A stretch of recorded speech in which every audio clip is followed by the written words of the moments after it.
निराश और हताश हो जाते हैं। हम सोचते हैं कि सब कुछ निराशाजनक है। हमें लगता है कि बुरी ताकतें जीत जाएंगी और हम इसके बारे में कुछ नहीं कर सकते। गीता कहती है, आप अपना कर्तव्य सर्वोत्तम तरीके से करते रहें और हमेशा सर्वोच्च शक्ति जो सत्य की रक्षा करेगी, अन्याय के विरुद्ध अपना युद्ध केवल इसलिए न रोकें क्योंकि आपका शत्रु बहुत दुर्जय दिखता है। यह मत सोचें कि भगवत गीता बहुत समय पहले घट गई थी। ये अभी भी हर व्यक्ति के जीवन में हर रोज घट रही है। हमारे जीवन में गीता के ये सभी 18 अध्याय हैं। अपने जीवन में आप देख सकते हैं कि अब आप किस अध्याय में हैं, आप कहाँ अटक गए हैं, पहले अध्याय में, दूसरे में या तीसरे में।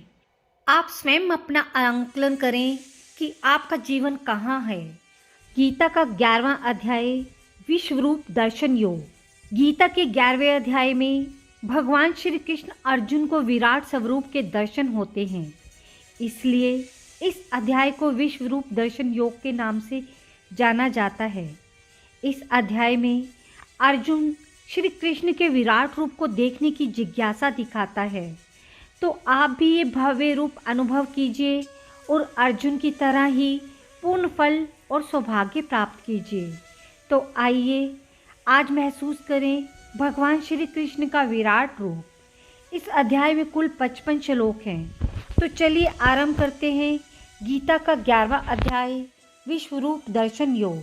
अर्जुन ने कहा, हे भगवान, मुझ पर कृपा करके गुप्त अध्यात्म विषयक वचन जो आपने कहे उनसे मेरा मोह दूर हो गया है।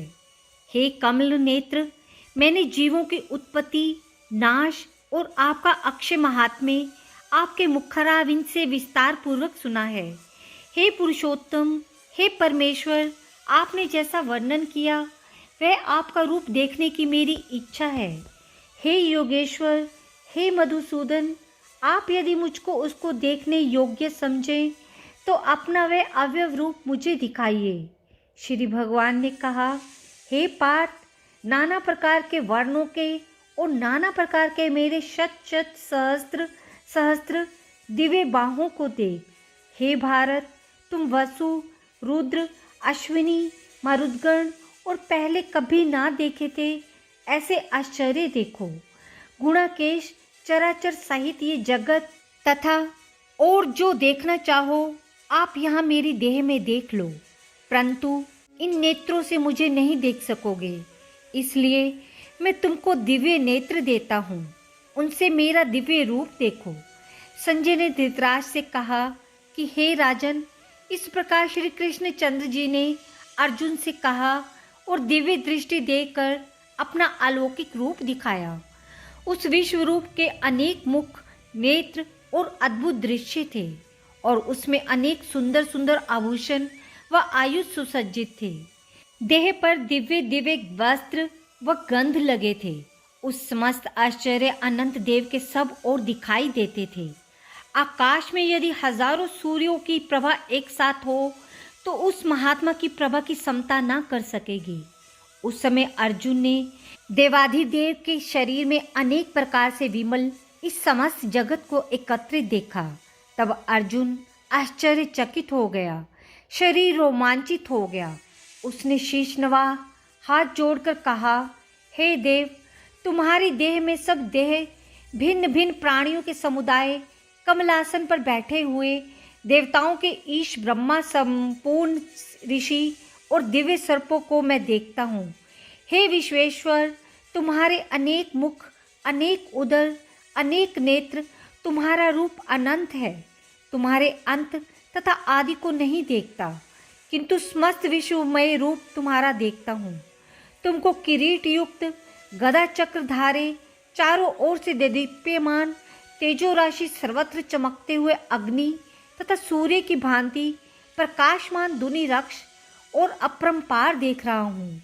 मेरे मत से तुम्ही ब्रह्मा, जानने की वस्तु, विश्व के महान आधार, नित्य सनातन धर्म के रक्षक, पुराण पुरुष हो।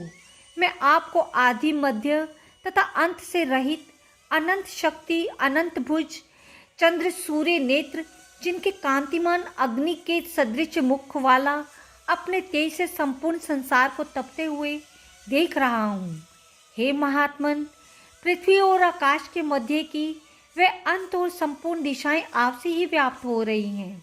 आपका यह अद्भुत और उग्र रूप देखकर तीनों लोग व्यथित हो रहे हैं। ये देवताओं के समूह तुम्हारी शरण आ रहे हैं। उनमें कितने ही कह रहे हैं, महर्षियों और सिद्धों का समूह स्वस्ति कहकर नाना प्रकार से तो आपकी प्रशंसा कर रहे हैं। रुद्र आदि वसु साध्य विश्वदेव अश्विनी मारुत पिता गंधर्व यक्ष असुर सिद्ध सबके संग विस्मित होकर आपकी ओर देख रहे हैं। हे माँ बाहो, अनेक नेत्र बाहु जांग पेट कराल दंत युक्त तुम्हारा ये विशाल रूप देखकर सब अत्यंत भयभीत हो रहे हैं और मैं भी घबरा रहा हूँ। आकाश तक पहुँचे हुए प्रकाशमान अनेक वर्षों से फैलाए हुए मुख के जलन वाले विशाल नेत्र युक्त तुमको देखकर हे विष्णु, मेरा जी घबरा रहा है। मुझको धैर्य धरा नहीं जाता और चित्त स्थिर हो नहीं लगता। हे देवेश, हे जगन निवास, भयंकर दाढ़ों वाले और कालाग्नि के दृश्य आपके मुखों को देखकर मुझे दुशाई नहीं सूझती, मैं शांति नहीं पाता। अतएव मुझ पर दया करो। धृतराष्ट्र के दुर्योधनादिक पुत्र अपने साथ राजाओं सहित भीष्म, द्रोण और कर्ण तथा हमारी ओर से मुख्य मुख्य योद्धा बड़ी बड़ी दाढ़ों से युक्त विकराल आपके मुख में प्रवेश कर रहे हैं और उनमें कितने लोग आपके दांतों में दबकर ऐसे दिखाई देते हैं मानो उनका शरीर चूर्ण हो गया हो। जैसे नदियों की अनेक जलधाराएं समुद्र की ओर बढ़ती हैं, वैसे ये मनुष्य लोक के वीर आपके मुखों में प्रवेश कर रहे हैं। अग्नि में पतंग की तरह सब लोग भी अपने नाश के लिए आपके मुख में बड़ी तेजी से प्रवेश कर रहे हैं। हे विष्णु, जलते हुए मुखों में चारों ओर से सब वीरों को निगलकर आप जाम चाट रहे हैं। आपकी तीक्ष्ण प्रभाएं समस्त संसार को तेज से व्याप्त कर तृप्त कर रही हैं। ये भयानक रूपधारी कौन है, ये मुझसे कहो। हे देववर, आपको जानने की मैं इच्छा रखता हूँ, क्योंकि आपकी ये प्रवृत्ति मेरी समझ में नहीं आती है। श्री भगवान बोले, संसार का नाश करने वाला मैं उग्र काल हूँ, सबों का संहार करने के लिए आया हूँ। तुम्हारे युद्ध न करने पर भी ये वीर जीवित ना रह सकेंगे। अतएव तुम उठो, शत्रु को संहार कर यश को लेकर इस समृद्धशाली राज्य का भोग करो। हे सव्यसाचिन, उनको मैंने पहले ही मार रखा है, तुम केवल निमित्त मात्र हो जाओ। मेरे मारे हुए द्रोण, भीष्म, जयद्रथ, कर्ण और अन्य योद्धाओं को मारो। घबराओ मत, युद्ध करो, तुम संग्राम में शत्रुओं को जीतोगे। संजय ने कहा। इस प्रकार श्री कृष्ण जी के वचन सुन मुकुटधारी अर्जुन हाथ जोड़कर कंपित और भयभीत हुए साष्टांग प्रणाम कर नम्रतापूर्वक बोले, हे ऋषिकेश, आपके गुणगान करने से सब संसार प्रसन्न और प्रेम मगन हो रहा है। राक्षस डर कर दिशाओं की ओर भागते हैं और सिद्ध आपको नमस्कार करते हैं। सो ठीक है। हे महात्मन, हे देवाधिदेव, हे जगन निवास, आप ब्रह्मा से भी श्रेष्ठ हैं। आपको देवता क्यों न नमस्कार करें। व्यक्त और अव्यक्त आप ही हो और इन दोनों से परे अक्षर भी आप हो। हे अनंत, आप आदि देव हो, पुरातन हो, विश्व के परम आधार हो, ज्ञाता और ज्ञेय हो। श्रेष्ठ स्थान, आप विश्व का विस्तार करने वाले आप हो। आप वायु, यम, अग्नि, वरुण, चंद्र, ब्रह्मा और ब्रह्मा जी के भी पिता हो। आपको नमस्कार है और बार बार आप ही को नमस्कार है। हे सर्वस्वरूप, आप अनंत वीर्यवान तथा अतुल पराक्रमी हो। आप जगत में व्याप्त हो, इसलिए स्वरूप हो। आपकी महिमा को जानकर मैंने आपको अपने मित्र मानकर हे कृष्ण, हे सखे, ऐसा जो तिरस्कार से कहा सो मद से अथवा स्नेह से हे अच्युत तुमसे बोलो कि क्षमा मांगता हूँ, जो कि प्रहास से विहार, सोने बैठने और भोजन के समय अकेले अथवा मित्रों के मध्य में तुम्हारा अपमान किया है। तुम इस स्थावर जंगम कपलोक के पिता पूज्य और महान गुरु हो। त्रिलोकी में भी तुम्हारे समान कोई नहीं। तुमसे अधिक अतुल प्रभाव कहाँ से होगा। इसलिए हे ईश, तुमको सिर झुकाकर प्रणाम करता हूँ। मुझ पर कृपा करो। हे देव, जैसे पिता पुत्र के, मित्र के और प्रिय प्रिया के अपराध क्षमा करता है, वैसे ही तुम अपराध क्षमा करो। हे देव, पहले कभी नहीं देखा ऐसा आपका रूप देखकर प्रसन्न हूँ और भय से मेरा मन व्याकुल है। इसलिए वही पहला रूप मुझको दिखाओ। और हे देवेश, हे जगन निवास, आप प्रसन्न होवो। हे देव सहस्त्र बाहु, हे विश्व मूर्ति, मैं फिर आपको वही किरीट, गदा और हाथ में चक्र धारण किए हुए देखना चाहता हूँ। श्री कृष्ण भगवान ने कहा, हे अर्जुन, मन प्रसन्न होकर ये तेजोमय अनंत आद्य और विश्व रूप अपने योग के प्रभाव से तुमको दिखलाया है, जिसको तुम्हारे अतिरिक्त इससे पहले किसी ने नहीं देखा। हे पांडवों में श्रेष्ठ, मनुष्य लोक में तुम्हारे सिवाय कोई वेदों के अध्यात्म दान और अग्निहोत्रादि घोर तप करके भी ये रूप धारण किए हुए मुझे नहीं देख सकते।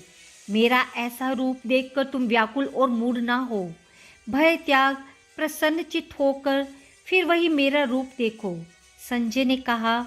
इतना कहकर श्री कृष्ण जी ने फिर चतुर्भुज रूप दिखाया और सौम्य रूप धारण कर महात्मा ने अर्जुन को धीरज बंधाया। अर्जुन ने कहा, हे जनार्दन, आपके सौम्य दिव्य मंगल रूप को देखकर अब मैं प्रसन्नचित्त हो स्वस्थता को प्राप्त हुआ। श्री कृष्ण जी बोले, हे अर्जुन, जो मेरा ये विश्वलय तुमने देखा है, इसका दर्शन संभव नहीं है। देवता भी इस लय के दर्शन की आकांक्षा करते हैं। हे अर्जुन, जैसा मेरा लय तुमने देखा है, ऐसे लय को वेदाध्ययन, तप, दान व यज्ञादि कर्म द्वारा देखना भी असंभव है। हे अर्जुन, हे परंतप, मेरा जो विश्वलय है, इसको मनुष्य अनंत भक्ति द्वारा जान सकते हैं और तत्व ज्ञान द्वारा इनमें लीन हो सकते हैं। हे अर्जुन, जो कोई मनुष्य मेरी ही भक्ति के लिए कर्म करते हैं, मुझे सर्वोत्तम मानते हैं, मुझ में भक्ति रखते हैं, सांसारिक संगों से मुक्त मोड़ चुके हैं, संपूर्ण प्राणी मात्र से वैर त्याग चुके हैं, वे ही मुझे प्राप्त कर सकते हैं। राधे राधे। 11वें अध्याय की समाप्ति। 11वें अध्याय का महात्म्य। नारायण जी बोले, हे लक्ष्मी, अब 11वें अध्याय का महात्म्य सुन। तुंगभद्र नामक नगर था, जिसके राजा का नाम सुखानंद था। वह श्री लक्ष्मी नारायण की सेवा बहुत किया करता था। वहाँ एक ब्राह्मण, बड़ा धन पात्र विद्वान पंडित रहता था। वह ब्राह्मण नित्य गीता जी के 11वें अध्याय का पाठ भी नित्य श्रवण करता था। ऐसा करते करते बहुत काल व्यतीत हुआ। एक दिन राजा घर को गया। उस दिन बहुत अतीत देशांतर फिरते फिरते उस नगर में आए अतीतों ने राजा से कोई जगह मांगी। राजा ने हवेली खुलवा दी। वहाँ अतीत उतरे। राजा ने सीधा उतर कर रसोई कर अतीत बड़े प्रसन्न हुए। अमृत पेले राजा उनके दर्शन को गया। राजा का बेटा भी साथ गया था। बड़े भृत्यों के साथ राजा उस हवेली में आया और जो इसका महंत, उसके साथ राजा बातचीत करने लगा। राजा का पुत्र खेलने लगा। वहाँ एक प्रेत रहता था। उस प्रेत ने राजा के पुत्र को मारा। चाकरों ने राजा को खबर करी। राजा यद्यपि सेवा करता, कथा श्रवण करता था, परंतु पुत्र के मोह से राजा के मन में दुर्बुद्धि आ गई। राजा बोला, हे संत जी, आपका दर्शन हमको बहुत फला है। एक पुत्र था, सो प्रेत ने मार लिया। तब ब्राह्मण ने कहा, हे राजा जी, चलो देखें कहाँ है तेरा पुत्र। राजा, ब्राह्मण, महंत भी आए जहाँ राजकुमार मरा पड़ा था। तब ब्राह्मण ने कहा, अरे प्रेत, तू इस लड़के पर कृपा दृष्टि कर, जो ये लड़का जी उठे, और तुझे गीता जी के 11वें अध्याय का पाठ सुनाता हूँ। तू श्रवण कर, इससे तेरा कल्याण होगा। अब तू पिछले जन्म की कहे। तब प्रेत बोला, मैं पूर्व जन्म में ब्राह्मण था। इस ग्राम के बाहर हल जोतता था। वहाँ दुर्बल विप्र आया था। वह इस खेत में गिर पड़ा और इसके अंग से रुधिर निकला। एक चील ने इसका मांस नोच खाया। मैं बैठा देखता रहा। मेरे मन में दया ना आई जो विप्र को छुड़ा दूं। इतने में एक और पंडित आया। उसने ये देखा, मुझे कहा कि हल जोतने वाले विप्र तेरे कर्म चांडाल के हैं। निर्दयी, तेरे खेत के पास विप्र का मांस चील तोड़े ले जाती है और तू आंखों से अंधा है जो छुड़ाता नहीं। सो मेरे श्राप से तू प्रेत योनि पावेगा। तब मैंने उनके चरण पकड़कर कहा, मेरा उद्धार कैसे होगा? तब पंडित ने कहा, जब तुमको कोई गीता के 11वें अध्याय का पाठ सुनावेगा तब तेरा उद्धार होगा। प्रेत अपनी कथा कह चुका। तब राजा ने विप्र से कहा, इसका उद्धार करिए और मेरे बेटे को जीवित करें। विप्र ने गीता के 11वें अध्याय का पाठ किया और प्रेत पर जल छिड़का। तत्काल प्रेत की देह छूटकर देवदेही पाई। राजा का पुत्र सावधान हुआ।